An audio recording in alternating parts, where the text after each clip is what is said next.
Good evening, friends. I'm John Fugelsang. This is Viewpoint. White House officials and Democrats in both houses screamed from the rooftops about how bad sequestration would be. After the GOP rammed it through both houses and John Boehner boasted he got 98% of what he wanted, Republicans said, and I'm paraphrasing here, "Deh." Well, that was then. This is now. Republican Senator Lindsey Graham was pretty clear when he talked about the sequester's impact on defense spending. Guys, I can hear this very well throughout the response from this morning's Senate Appropriations Committee. Can we play it? We screwed ourselves here. Beautiful. Thank you, Lindsey. Too bad your party is pushing for a fight that could lead to sequestration, the sequel. Seriously? Sadly, a new Washington Post poll revealed 54% of Americans didn't even know enough to say whether sequestration was a good or a bad thing for the country. Again, I ask, seriously? Here are just a few numbers. According to the White House, 70,000 preschoolers will be denied a place in Head Start. 125,000 poor families risk losing rental assistance, which could leave them homeless. Another 100,000 people who used to be homeless, including veterans, will be kicked off programs to prevent them from going back to sleeping in cardboard boxes outside. This hurts you, America. Hey, Lindsey, what was that you said about sequestration? We screwed ourselves here. For the first time in my life, I couldn't agree with you more, Lindsey. And the impact does not end there. And our next guests have a pretty solid insight on the problems. Imara Jones is an economics contributor to colorlines.com. He served in the Clinton White House on international trade policy. And our old friend Joel Berg is a former USDA coordinator of community food security. These days, he's the executive director of New York City Coalition Against Hunger. He's also the author of The Essential All-You-Can-Eat: How Hungry is America? Gentlemen, thank you both so much for joining us tonight on Viewpoint. Thanks for having us. What a pleasure. Joel, you've been seeing poverty on the front lines for a long time. What impacts immediately are you seeing from the sequester? Over the last few years of the recessions, things had gone from bad to worse. And since the sequestrations, things have gone from worse to worser. Now, worser isn't a word, but it's the only way I can describe what's happened. You've taken people living on the edge of homelessness or in homelessness. You've taken people forced to use soup kitchens and food pantries. And somehow you've managed to take away food from them. At the same time, you're still giving out massive dollops of corporate welfare to corporate agribusinesses. It really is everything that's wrong about American politics today. Joel, any theories as to why our conservative friends aren't more outraged about the corporate welfare that's actually ripping them off as opposed to food stamps, which is keeping their neighbors' kids from starving? Yes, they're hypocrites. Look, I actually was wrong. It's not rare, I admit that, but I actually gave them some credit in the Tea Party. I thought, gee, they'll vote against the Farm Bill when it's stripped of food stamps because it has all this corporate welfare. They couldn't possibly all the support subsidies. Billions and billions and billions of dollars going to rich people who don't need it. Programs that are actually far more socialist than Obamacare, which is going through private insurance companies. These are payouts to the private sector directly from the government. And yet, only 8 Republicans voted against a farm bill stripped of food stamps, pure orgy of corporate welfare. There's no ideological consistency. The only good part of the Farm Bill vote is it took away any fig leaf that they were really about deficit reduction. They're just about shafting poor people and rewarding their corporate donors. I have to agree. There are Democrats who are part of the problem as well, but I don't think Eisenhower or Teddy Roosevelt or Nixon would recognize a GOP that recognizes socialism for the wealthy and Darwinism for the poor. Imara, we saw from that poll a second ago that Americans still don't know whether things are even bad.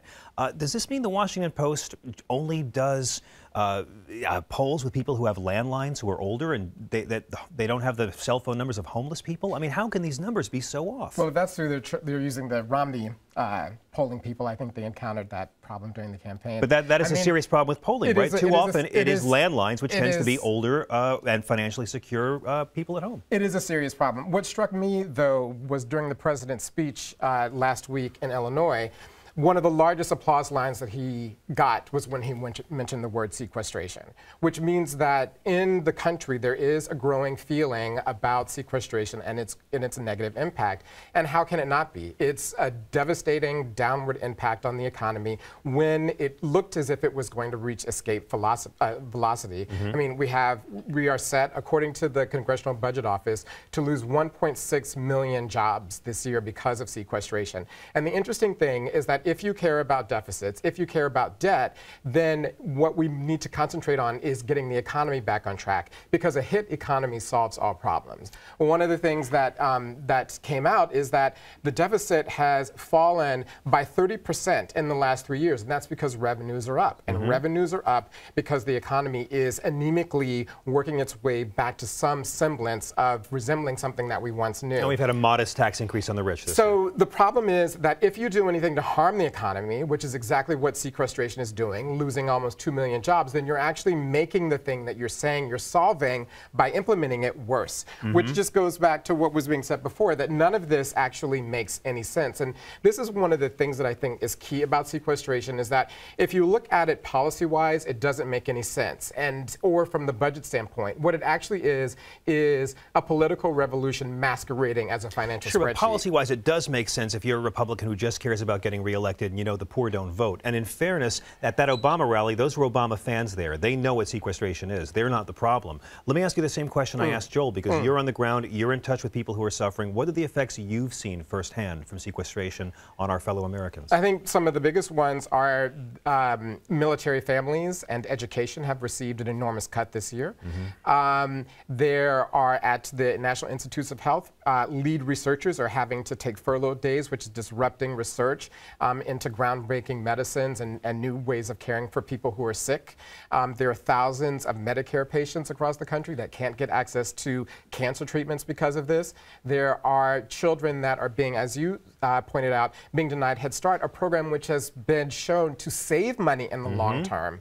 And the same is true for the housing program. The interesting thing is that the Republicans are actually campaigning against a government that doesn't exist anymore. Right. You can't get government assistance in the United States without actually working or contributing. So that means that what government programs we have now are actually a bridge for people to work and to participate in society. Exactly. And so taking away housing assistance, taking away education assistance, denying healthcare are actually an impediment to work, not a bridge to work. Poverty hurts rich folks too if people can't buy their goods and services. I mean, Joel, let me ask you, what do you think is the biggest misconception Americans have about SNAP, the food stamp program?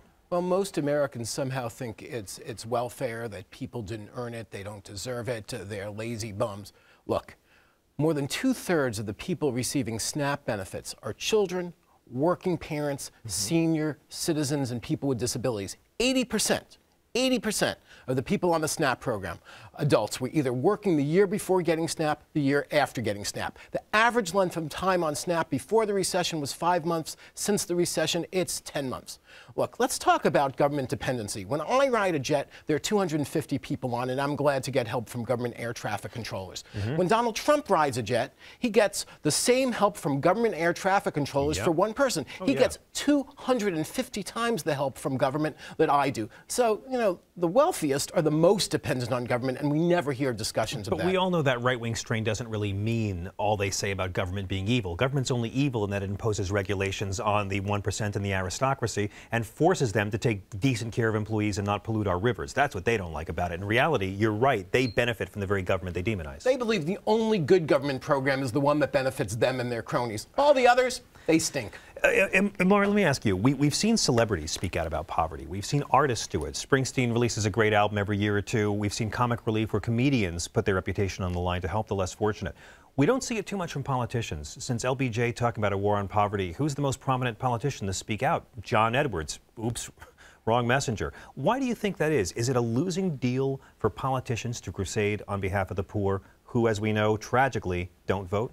I think the problem is that the poor in the United States since Reagan have been stigmatized and are seen as less deserving. And so even though now, according to an AP study that came out earlier this week, that 80% of Americans are either near poverty or at risk of being near poverty. Would you repeat that stat again, please? Yeah, it's 80% of Americans. 4 out of 5. 4 out of 5 are either near poverty or jobless or in economic distress that could easily lead them to be poor. And by poor, you mean at some point in their life will need some form of help from the state.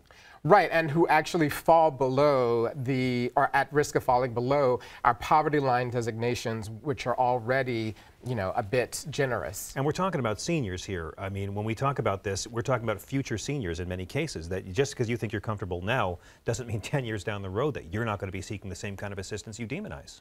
Right. I mean, it's not only about seniors. The interesting thing is now that young people disproportionately now, because of the economy and the inability to get jobs and to get a start in life, are staying poor longer. And there's a lot of studies that say that those gains will never be made up during their lifetimes. I don't know how a society is supposed to reverse something like this. To me, it looks like just how empires collapse, and it's depressing, but that's why I have you guys here to talk me off a ledge. Joel, we just heard Lindsey Graham now bemoaning sequestration. John McCain this week said that it was the worst vote I have cast in many years.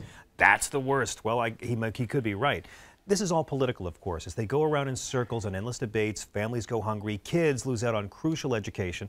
It took a major tragedy in Newtown just to get a vote on gun safety legislation and the victims' families speaking out.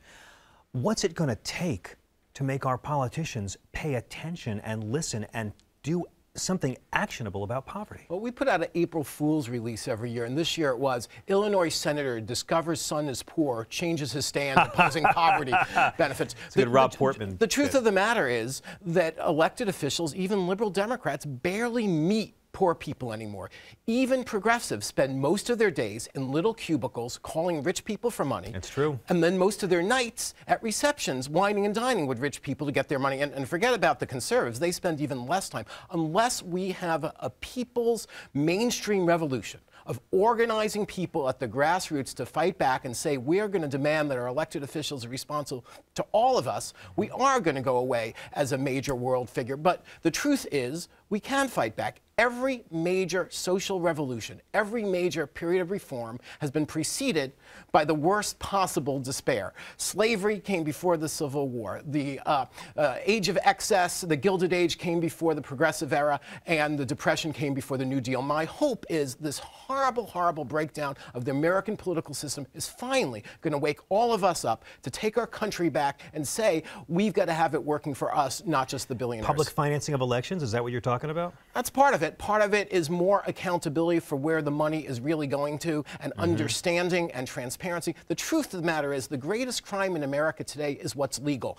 Corporate agribusinesses have donated over $600 million to federal campaigns over the last 12 years. That's how a system of corporate agribusiness subsidies that's opposed by not only progressives, but the Heritage Foundation, the Club for Growth, the Cato Institute, groups I don't agree with on the time of day. They agree that these policies stink. Moderates who are against the deficit believe these policies stink. The only reason these horrible subsidies still exist is because of this massive campaign spending, and we've got to change that. Imara, we're just about out of time. I want to give you the last question because a lot of Americans think issues of poverty, don't pick my pocket to pay for it. We hear this all the time. Don't steal from me to help the poor. You know, steal from me for wars if you want, but don't steal from me to help the poor. Make churches do it. We already know churches can't pick up the slack. How do you get beyond thinking like that?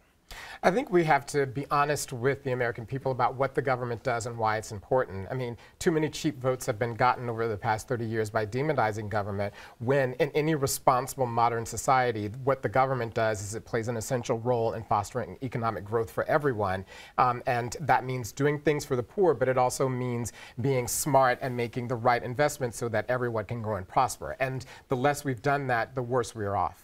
The best part of my job is getting to meet and work with people who are smarter and more moral than me. Thank you both. Imara Jones, economics contributor to colorlines.com and executive director of New York City Coalition Against Hunger. Mr. Joel Berg, thank you both so much for being with us tonight. Thank you. Major League Baseball is threatening to do something that no one else has been able to do. Make Alex Rodriguez go away. Stick around. This is Viewpoint.